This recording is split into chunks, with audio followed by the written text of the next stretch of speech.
there was a business right now who wants to implement or who wants to upgrade their fleet to use electric vehicles or just low carbon vehicles, what would you say would be 3 top tips maybe? Okay, so I guess the first one is, if you're going to start investing in power infrastructure, make sure you're going to stay on that site for a while, because these investments, effectively putting cables in the ground or building new transformers, these are 40-year assets. So make sure you're not going anywhere. So first tip.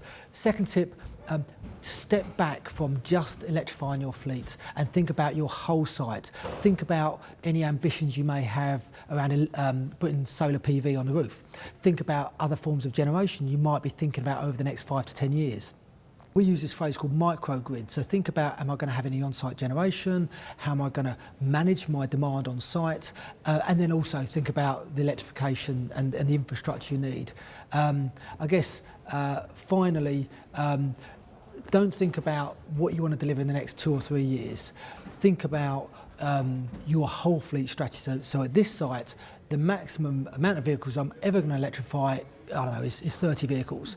So whilst you might only want to do 5 now, have in mind the potential end game, because if you're not careful, you can have what we would call regret costs. These are costs that you spend and then have to rip out what you put in and put back in something that's able to cope with the increased number of vehicles. So have in mind, and you might only put enough infrastructure in for the initial deployment of EVs, but have in mind ultimately how big could this get, because you want to make sure that when you're making these investment decisions, you're not leaving yourselves a little bit exposed down the line in terms of having to reinvest again.